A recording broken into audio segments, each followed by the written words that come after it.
জুলাইয়ের ৯ তারিখ একটি হত্যাকাণ্ডের ঘটনা ঘটেছে মিটফোর্ড হসপিটালের সামনে। একটি হৃদয় বিদারক ঘটনা, যা প্রকাশ্যে হত্যা করেছে খুনিরা। আমি আছি এখন বর্তমান সিএমএম কোর্টের সামনে। মোট ১৯ জন আসামি করা হয়েছে এই হত্যা মামলায়।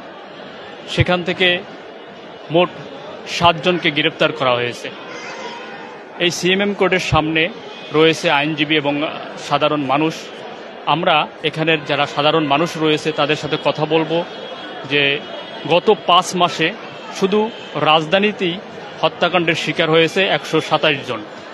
কেন এই সময়ে এত হত্যাকাণ্ডের ঘটনা ঘটছে, কি বলছে এখানকার সাধারণ মানুষ এবং আইনজীবীরা?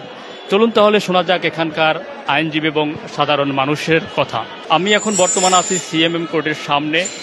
এই সোহাগ হত্যা মামলায় মোট ৯ জনকে গ্রেপ্তার করা হয়েছে এই পর্যন্ত পাওয়া তথ্য অনুযায়ী।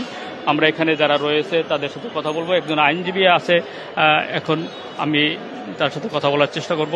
আসলে আমরা জানতে চাচ্ছিলাম বর্তমান সময়ে এত হত্যাকাণ্ড বা এরকম ঘটনা ঘটার কারণটা কি? দেখুন, বাংলাদেশে বর্তমানে যে একটা রাজনৈতিক সরকার ক্ষমতা না থাকার কারণে যে অস্থিরতা বিরাজ করতেছে, এর খেসারত কিন্তু আমরা জনগণ দিচ্ছি।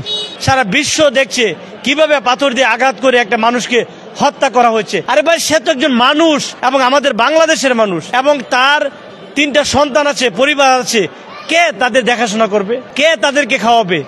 আমি মনে করি এই জন্য এই সরকার দায়ী। এই পর্যন্ত প্রায় এই 5 মাসে 127 জন নাকি 130 জন ঢাকা মহানগরীতে নিহত হয়েছে মব জাস্টিসের মধ্য দিয়ে। আরে ভাই, একটা মানুষের আইন আছে, আদালত আছে, অপরাধ করলে তাকে বিচারে সোপর্দ করেন।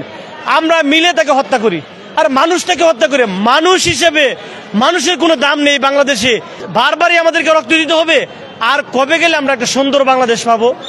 আমি আমার বাংলাদেশের জন্য আমরা চাই যে এই দেশে ব্যবসা বাণিজ্য সকল ক্ষেত্রে দ্রুত বিনিয়োগ বাড়ানোর জন্য একটি নির্বাচিত সরকার দরকার। এই জুলাই বিপ্লবের যে রক্ত দিয়েছি, এই রক্তটা আমাদের জন্য সার্থক।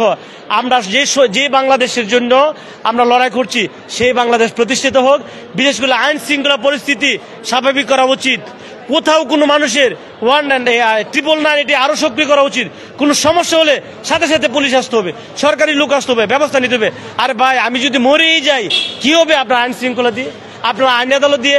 আজকে সোহাগকে মেরে ফেলেছে, কি হয়েছে? সোহাগের পরিবার মামলা করেছে। সোহাগের পরিবার কি মামলায় চালাবে, নাকি তার 3-4টা পরিবার বাচ্চা ফ্যামিলি নিয়ে তাদের সংসার চালাবে? তাহলে সোহাগের পরিবারকে আসামি পক্ষরা যদি হত্যা করেছে, আসামি পক্ষ টাকা দিয়ে সোহাগের পরিবার চলবে যতদিন না আসামি পক্ষ স্বাবলম্বী হয়। এই পরিস্থিতি না হলে বাংলাদেশে হত্যার প্রবণতা বেড়ে চলছে। যে হত্যা করবে সে আসামি হবে, তার বিচার হবে। আবার সে যে নিহত হবে, ক্ষতিগ্রস্ত পরিবারকে আর্থিক সাহায্য করতে হবে। এই না হলে তার শিক্ষা হওয়া উচিত যে একজন মানুষ হত্যা করার চেয়ে ঘৃণ্য অপরাধ আর পৃথিবীতে হইতে পারে না।